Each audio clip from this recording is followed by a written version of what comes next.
Representing the Board of Judges of the Georgia Writers Hall of Fame, and I'm going to be the instigator of this discussion today. I'm going to get it underway and then sit down and listen.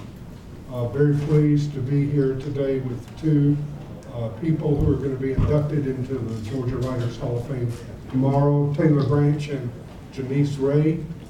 You have their biographies in the brochures that were handed out as you came in, so I'm not going to repeat that information. I'm just very pleased to have them here and very pleased that they're being inducted into the Georgia Writers Hall of Fame.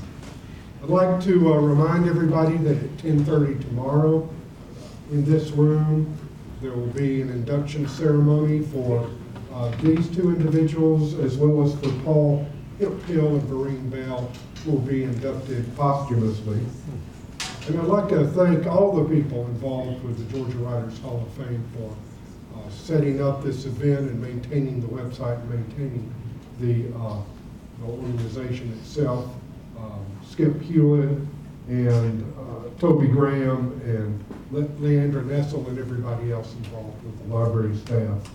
So I hope that what we'll do today is have a lot of talking between our two writers, and I hope the audience will feel free to ask questions or respond to things they say. And I'd like to sort of get things going by asking Taylor Branch and Janisse Ray to talk about, now that they're being inducted into the Georgia Writers Hall of Fame, how they feel about being a Georgia writer and how that sort of impacts their sense of their work. Well, I think Janisse is more of a Georgia writer than I am, because she writes so explicitly about things that are pertaining only to Georgia that I feel that I was rooted, my work was rooted in growing up in Atlanta. I think I said earlier that that's what changed and set the whole direction of my life's interest, was the human ecology of Georgia traceable to race, the choices that we made about having such a large black population in a state of Scotch-Irish or whatever we were predominantly, that's what rooted me. But she writes, and what I read in her about the physical presence of Georgia as well as family that is grounded in Georgia. We may be related. I want to get into this because I know her family tree has branches in it. A lot of them. Your mother was, yes, but what was her first name? Lee Ada. Well, I had a great uncle Lee Branch, and I had an aunt Ada Branch. So I know that may be coincidence, but you know, and my dad's family was from, my dad was from Quitman, which is west of here, but my wife Christy is here. When we were courting, I took her down there because I felt she had to know where we came from. But my grandmother had a house with a sand driveway in the back, you know, where she would park her 41 Ford. So I have Georgia roots. I'm very, if it weren't for them, I wouldn't have gotten enthralled with my life's work. And I sense the same. Well, cousin Taylor, it is a simple question for me. Am I a Georgia writer, or do I feel like a Georgia writer? And in some ways the answer is a definitive yes, and in some ways not. I actually am not a writer of political boundaries. I'm more really a writer of place, in the old Wallace Stegner tradition of tell me where you're from and I'll tell you who you are. And so if I had to be specific about what province I'm from, it has to be the pine flatwoods of the coastal plains of southern Georgia, and even specifically a small watershed within that southern plain, coastal plain.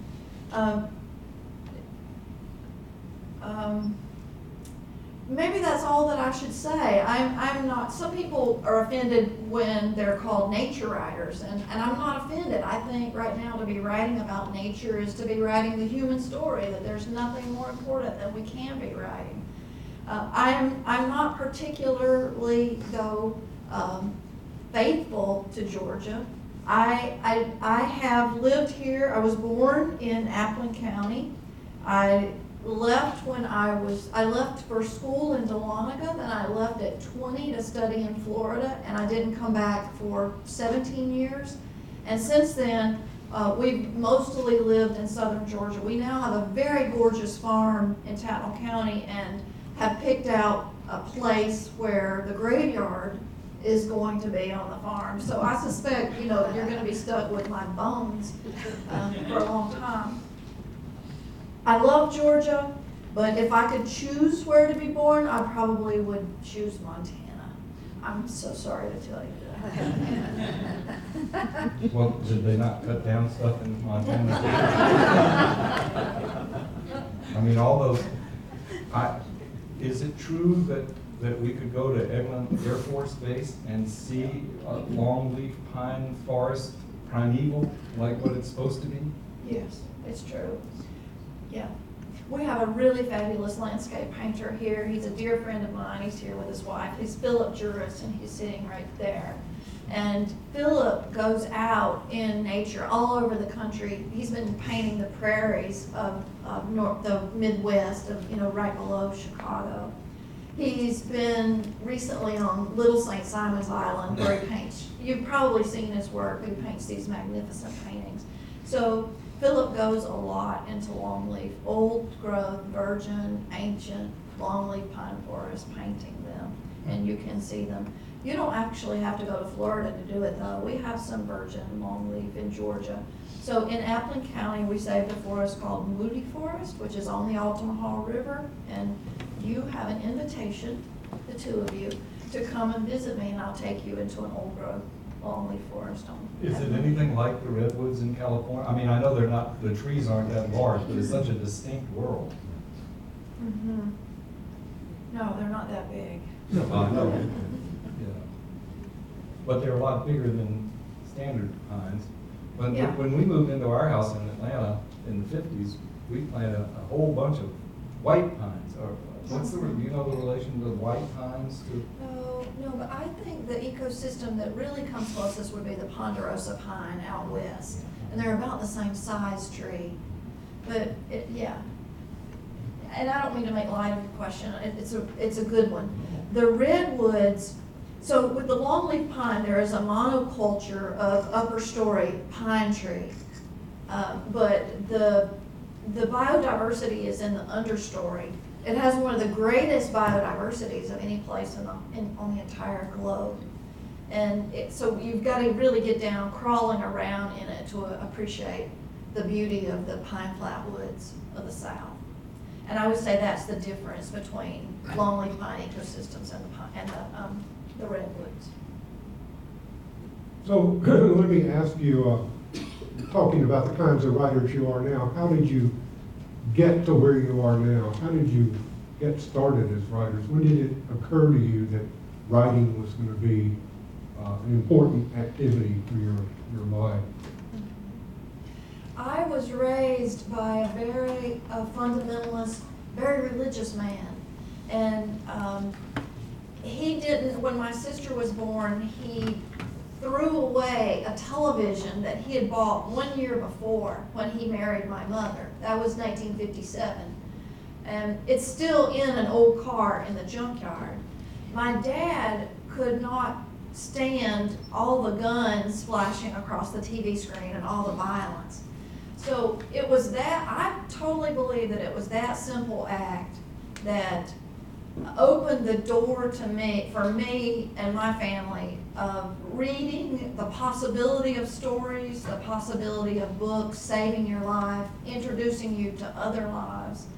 And so I would say, for me, it was the act of not growing up with a television and growing up in a culture in which stories were vital. Last night, Raven and I ate at Heirloom Cafe, at Heirloom. And at the table next to us, there were 5 people in a family celebrating the grandfather's birthday. And at different points in the meal, every one of those people had their device out, on their device. So this is not commentary. The same would happen in Reedsville, Georgia, as in Athens, Georgia. So it's not commentary on that. It is commentary on the fact that if you don't have the entertainment and the distraction of your devices, you do talk to each other. And you figure out what to say. And a lot of the talk of my culture are stories. So you know, as a writer, you have to come to understand what a story is. And a story is not simply a description of us all sitting in this room and you're listening to me. I mean, story has action. It has characters. It has somebody doing the unexpected, learning something. It has an epiphany. Stories are so important to us because they are transcendental. They are the perfect metaphor of transcending. So it was my dad's decision and the culture in which I was raised. A culture, by the way, which is no more.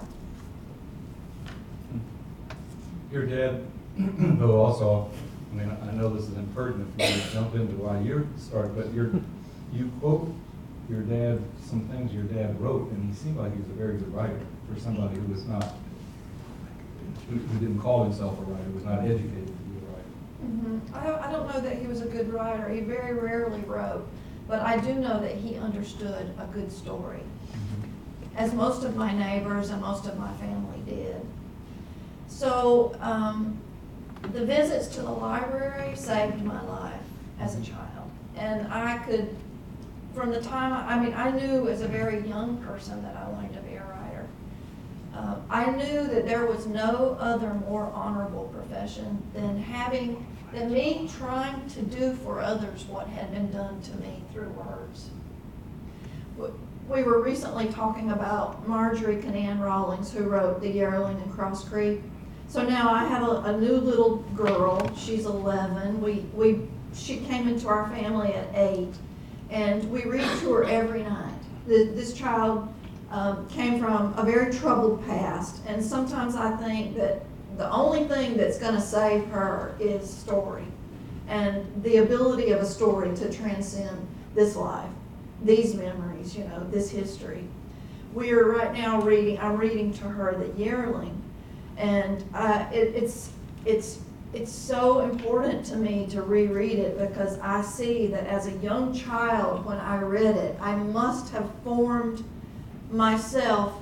It must have been formed in my mind that I wanted to be a nature writer, because Marjorie Canaan Rawlings is nothing but a nature writer. She knows the names of specific ecosystems, specific species within those ecosystems, how they fit together. I mean, her work is marvelous in looking at culture in a place. Sorry.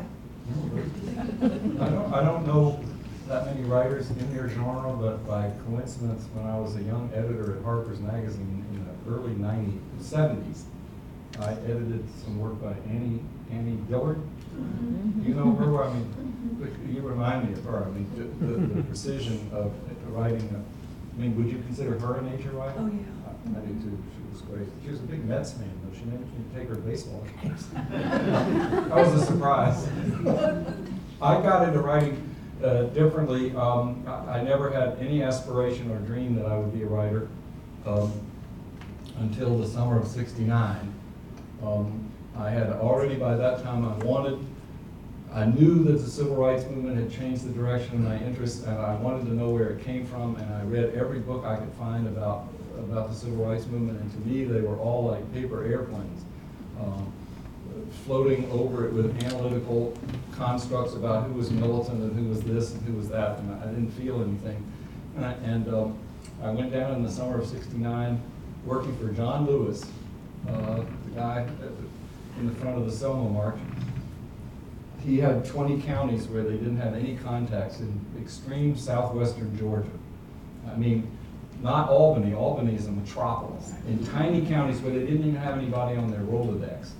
And he said, go and spend 3 days, no more than 3 days in each of these 20 counties over the summer by yourself.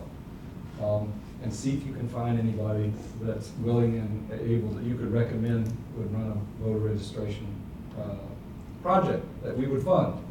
And anyway, that summer, I always say Columbus was not more lost when he sailed west than I was. When I started going into Seminole County and Lumpkin County and all these places, sight unseen and knocking on doors. So would you be interested? And the experiences were so overwhelming that the only thing I could do was to go back to the motel. And there were a lot of them. I got arrested. I went into juke joints. By the end of the summer, I was only talking to women out in fields, and the only people I found willing to do, the only 3 that I recommended were all midwives. And I never would have dreamed of that. But every day, I went home, back to the motel, and I wrote down everything that had happened, including as much of the language because it was so different. And it was the first thing I'd ever written that wasn't assigned. And by the end of the year, it was the end of the summer, it was like 400 pages. I was a graduate student at Princeton. They didn't want me to do this because they wanted me to work for the Ford Foundation or something in the summer between my 2 graduate years. And I was supposed to write a memo. I turned in my diary instead, which caused a big stink. But one of the professors sent it to a magazine that began publishing excerpts of this diary. It was the first thing I ever had published, and I didn't write it to be published. I wasn't assigned. But out of that I later got a job with the magazine. When I finished graduate school, I got a job with the magazine that had published the excerpts of this diary, and it occurred to me that this might be something I wanted to do. But more than that, it occurred to me that from my own experience, the only way to write about race relations is to write about personal stories, which is why my books are so fat. I try not to use big analytical constructs or even labels like racist or anything like that, because I don't think they discover anything. So that's where it came up. It came out of kind of being overwhelmed with the power of race, and particularly its personal power, and writing it down, and then having somebody tell me, gosh, that's publishable. It was an accident. Thank goodness I told you. So, do you write every day, both of you, or are there periods in your lives when you don't write, or is there always something in your head that you're putting down on paper or on the screen? Well, for all the years of doing the King trilogy, I pretty much wrote every day. And because we were having children, and we were having hard, Christy had a job, I had to start getting up really early in the morning, like 5 o'clock. So I went from the standard college fare where you write until 3 o'clock in the morning and then sleep till noon and skip your 8 o'clock classes. I carried that until we got married, and then because of children, I shifted, and now when I'm writing, I have to get up early in the morning and write. And I did it for years without missing a day. There are times now where I travel around and I don't do it, but last week I was up at 5, 3 days trying to finish something. So it's now intermittent, but it was relentless for 24 years. My answer is going to be a bit embarrassing, which is, that I would love to be able to say I get up at 5 in the morning, but I actually have been married for 14 years to a really yummy, handsome guy, and the last thing I want to do is crawl out of bed. Crawl out of my warm, wonderful bed with my husband at 5 in the morning, so I don't do it. Well, I didn't say I wanted to.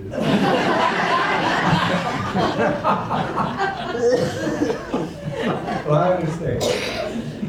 You have more discipline than I, so I wish I were like you. I really do. When I'm working on a book, I work from dawn to bedtime. So if I have a project underway, I don't have hours in the office like some writers do. They work from 5 to 7. I work all day long, every day. And that's how I've written every book so far. Like my goal is to be like Faulkner and write a book in 3 months and, just power it out. Okay, now here's the real confession. The Seed Underground is my last book. It came out in 2012. And that book, the advance that I got for that book was something like $4,500. And the book over a 3-year period of time maybe has sold 15,000 copies. So we're living in a society. So when I first started writing, my first book came out in 1999. The South treated its writers like they had treated them 100 years ago. Like a writer in the South was a goddess. I mean, if you went anywhere and people were giving you gifts, I had people coming to my yard to give me bags of potatoes they had grown, and I'm not joking. It's a very different world. Number one, people still read. That's why you're in this room. You read. But there are fewer of us who read, many, many fewer, and fewer of us are reading books. And fewer books are selling. Well, I could have been a professor and made my living that way, but I chose at some point to just, like, I have a poem that says, between this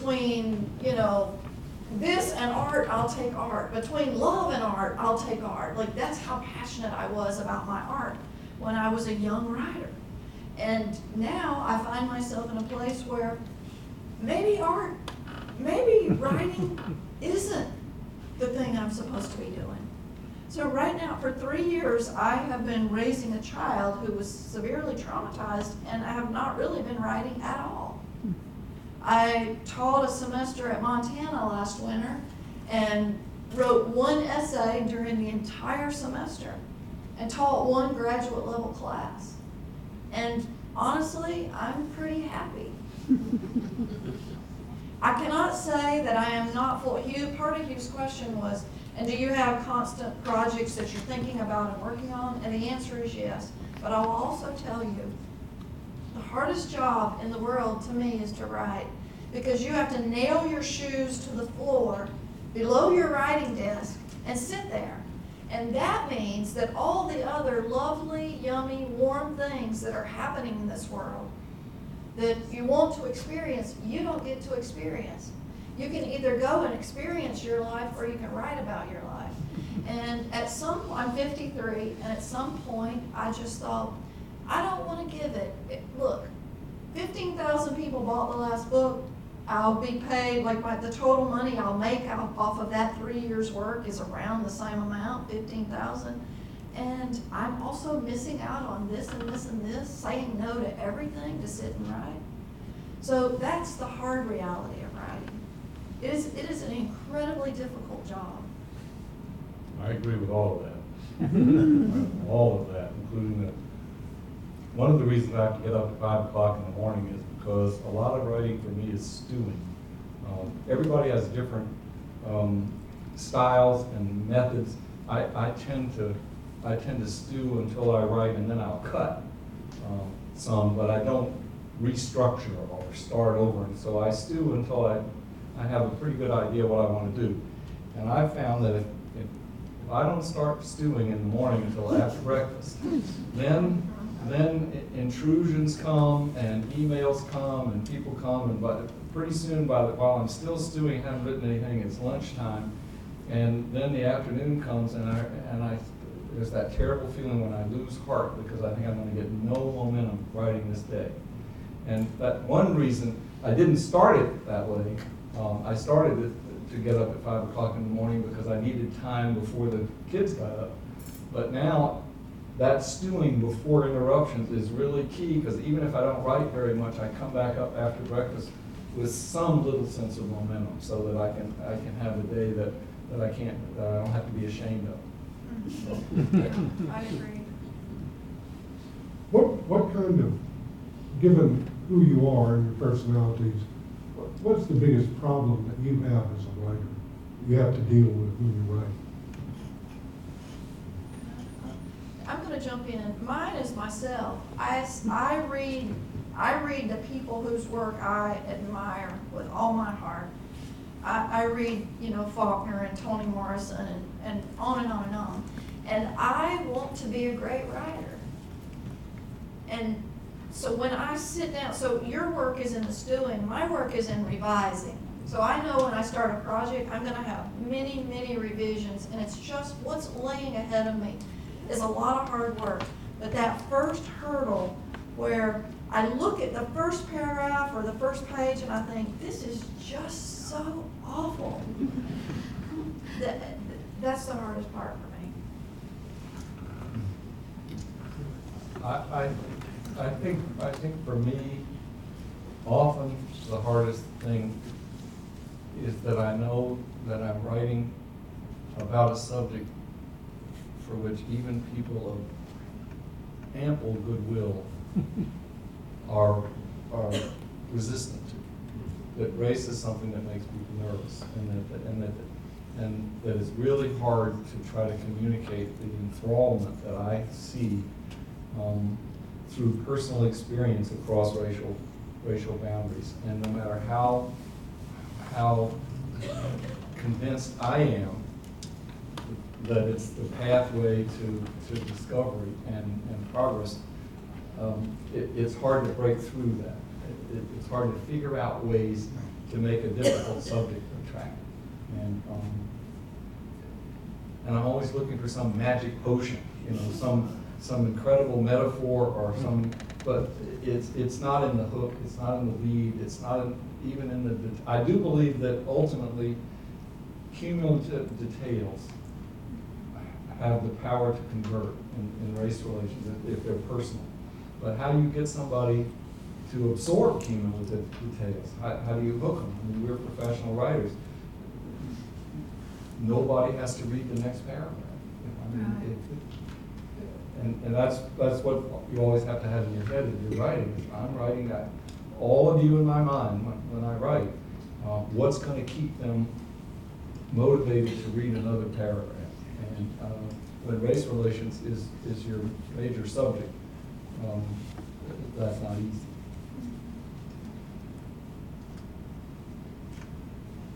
And I'm asking this question because the nature of the kind of writing the book do sort of prompts me to, but is there a sense of obligation in you when you're writing? Yeah, I would say yes, and I think you're right, that has to be taken into account in this conversation and in all conversations that happen with me. I definitely am a woman with a purpose. I'm a writer with a purpose, and that doesn't mean that you can abandon the craft and the art, but I have a mission. Yeah. I agree with that. Otherwise, it's not worth it. No. It's too hard, and I'm not naturally a hermit. I think of myself as a sociable person, but this profession is hermit-like. Our kids wondered what I was doing their whole life while I was upstairs. I write in the house. It is an enforced separation, and to me, I just don't. You have to have some overwhelming mission to make you put up with that. Yeah, and so back to the obligation a little bit. I feel like stories are given to you. You know, the fact that Taylor was put in Atlanta at just the time he was, and then he was put under the aegis of John Lewis at the time he was, meant that Taylor was given this story. There are many stories that I've been given. I think maybe even the story of raising our new little girl is a story that I've just been handed. Mm-hmm. And that is so true in Southern letters that we in the South tend to be handed stories, and our job is to try to be as good a writer as we can to tell those stories. So not only do we have that sense of obligation coupled with the isolation, there's also, I too have at work this piece that is, I would like to see a change in the way we live on the landscape, on our landscapes. That's, to me, the most important thing that we as a species face, that if we can't figure out climate change and how to lead sustainable lives, we're going to kill ourselves and all living things. And so I too come at this with that monkey riding my back. How can I tell this story in such a way that somebody reads it and believes it? Taylor said earlier that statistics don't cause people to change their mind. And I absolutely believe that to be true. I think people change their mind because of emotions, not facts. And what my job is, so when I go out and I do readings and I look out in the audience and I see people get tears in their eyes, or sometimes openly weeping, that's when I think, it doesn't matter what they paid me to come here. Nothing else matters than something happened in that person's heart. I'd like to open the floor, although we're not that formal. I'd like to invite you to ask a question. Anyone might have. Before you do, I want to apologize for eating, but Christy and I were in Chicago this morning, and we left at 4 something and didn't get to eat breakfast or lunch. So so I do want to apologize for eating in front of you, but I'd rather have your questions than eat. We have a question over here. Not a question exactly, but Janisse, recently in Thomasville, we were able to see the world premiere of a documentary of the longleaf forest that Red Turner, Bo Turner, actually he was a photographer for it, and it's exactly what you talked about. It's the forest and also the gopher tortoise and the indigo snake and the cockaded woodpecker. It's a beautiful film, and I didn't know if you had heard about it or knew about it. It's an hour-long documentary by Red Turner. Is that the one called Secrets of the Lonely Pine? Yes. That's the I name. haven't seen it yet, but I've gotten so many It would, emails about it. it would make you weep. It's beautiful. And of course, it's Thank you. Is it brand new? located in the It's Thomasville, brand new. in the Red Hills area in Thomasville and Plantation. Okay, thank you. It's very nice. It covers some of those counties that you worked through in Lye 1969. County, But it would also, Talbot County. it would also answer your questions about the longleaf pine forest and what it's Exactly. like and what it's made up of. I think you would really, I think anybody would be excited about it. Other questions? Yeah, Yes. this is really a question for both of y'all, but from a slightly different perspective. You know, with these new revelations that our children spend at least 9 hours a day in front of the screen of some time. And also there's a really good opinion piece in The Guardian UK today about the idea that the fewer number of hours that children spend in the wilderness, the less likely they are to defend it.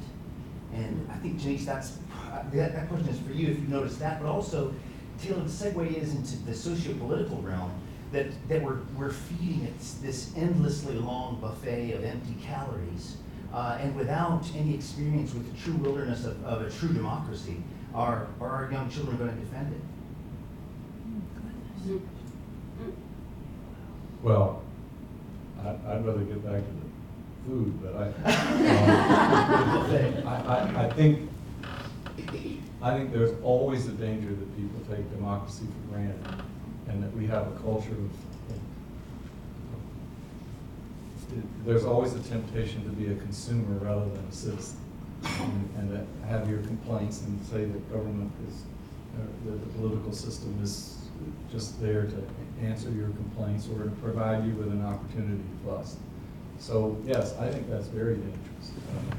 I think, we don't teach civics in school anymore. We don't even teach history to the tests. The tests are about math and English. And so when I go around talking to high school, one of the reasons that I wrote the little short book was that teachers said, if you're a good high school history teacher teaching American history, your principal is subtly trying to get you to move over to teach English instead.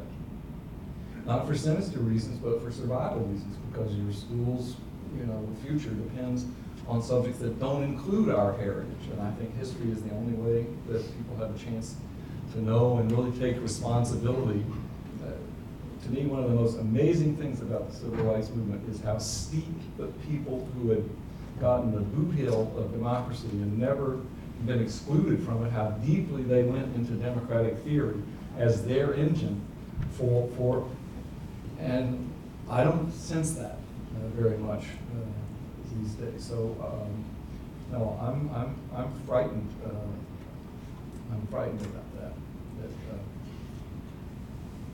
It disturbs me that people just kind of say in passing that this is a cynical age or that we're in the age of gridlock without. Very seldom do you see somebody say, "Well, how did we get there? And let's get out of it," or "How did this happen?" And to me, that's the civic engagement that really requires kind of dealing with that we don't have as much of. Your question is just so overwhelming because it's almost like the thread at the top of the dog food bag, you know, that you pull it, you gotta pull that, and when you pull it, it's just like everything spills out. So as Taylor was talking, I was also thinking about education and how, you know, how vital an educated populace is to be the electorate, to make decisions for all of us, and how we're so much attacking education on all fronts. And then that led my thought to how expensive an education is and how an education just buries our young people in debt, and how you can't make waves when you're buried in debt. So let me go back to what you originally were asking me, and that is, I very much admire Richard Louve's book, Last Child in the Woods, and I'm not sure if it's true that if we don't introduce children to the wild, they won't protect the wild. I'm going to choose not to believe that. The only reason I come to that conclusion is I visit a lot of college campuses, and on campus after campus, I see young people who have been raised in suburban and urban areas mostly. You know, two-thirds, 80% of us now don't live in the rural. And they still are fighting for wildness, and they're fighting to bring back the red wolf and to protect the Everglades and to stop drilling for oil in the Arctic, and on and on and on and on. I also see this movement of young people toward farming. Now, I know you're going to think that's crazy because it's so difficult to make money farming, but what I think is that there is a movement among our young people for lives that make sense, for lives that are beautiful and lighter and more sustainable. I think they understand that the lives that we're leading, where we're so divided from the things that we love, and we're divided from each other with our devices, I think they're understanding that they don't want that life. We belong to a group of farmers in South Georgia called Coastal Organic Growers, and we do a lot of conferences. Some of my dear friends, Ellen and Dan Corey, are here. We every year have organized a Growing Local conference in South Georgia, and we see a lot of interns coming through on our member farms and a lot of young people, and I believe it is a huge movement. When I go out, just this last thing, 15 years ago when I went and did talks at universities, the students were asking, you know, is the ivory-billed woodpecker really gone? Or is it, but now when you go, they're asking the questions, can we start a community garden? Can we get Cisco to start sourcing food locally here? Can I learn to grow food? Can I learn to make kombucha, yogurt? I mean, is that the answer to environmental problems? No. Is the food movement the answer to the environment? No, it is not. However, it is a wonderful, wonderful avenue to address the bigger issues. Of nature, yeah. Yeah. Christy and I live in Baltimore now. There are urban, the Grow Local movement is there. There are increasingly restaurants that feature produce from farms that they have on the outside of town. They're urban farms at which kids who have never seen a tomato in their whole lives grow them. These are small things, but I hope you're right that they're harbingers. We have time for one more question. Mr. Hewitt. I was going to ask and I ask this every year, the writers who are here, because they spend a lot of time, or have spent a lot of time in libraries. Do you have a favorite library or library story that you can share with Well, my least favorite library is the FBI reading room. Not because it doesn't have a lot of good material in it, but because it's, I think, purposefully in the basement with no windows. They don't really like people there, and you have to go through all kind of security to get in there, and if you need to go to the bathroom, they have constructed it so you have to come back out through all the security and with an escort, and then you have to go back in through the security again. So very shortly I learned that days in the FBI reading room were no coffee days, and that I would go in the morning and come out in the afternoon, and you know, I'd be like a zombie. So that's my least favorite. The LBJ library is probably the best library I've ever worked in. The archivists there are really fantastic. They had all these presidential tapes, which the Kennedy Library had. Even the Eisenhower has tapes that were previously but the LBJ people said, we want you to work here. We have a misunderstood president. We have a president from Vietnam. Say what you want, but dig in our bones and argue about this. And they had, in my view, the true spirit of archivists. It's not the only place, but the LBJ Library is really good. So I started in 6th grade working one period a day in our library at school. And the librarian there became our town librarian. And she invited me to be her clerk. And so I started at the age of 14 working in a library. I'm right now on our Tatnall Library Board. I just got off the regional board. I have a ton of worry about local libraries. I think they're underfunded, and I think there's a lot of lack of vision. You know, you go to a library like the one in Missoula, Montana, where we were, and we understand that libraries are becoming irrelevant and obsolete. And so there is a huge movement among visionary librarians to do programs to bring people in whatever ways they can bring people in. My favorite story of a library was that my parents, who thank goodness they're going to be here tomorrow, but they're not here today, and I really should not be telling this story, but my parents didn't allow me to vote. They didn't allow me to date.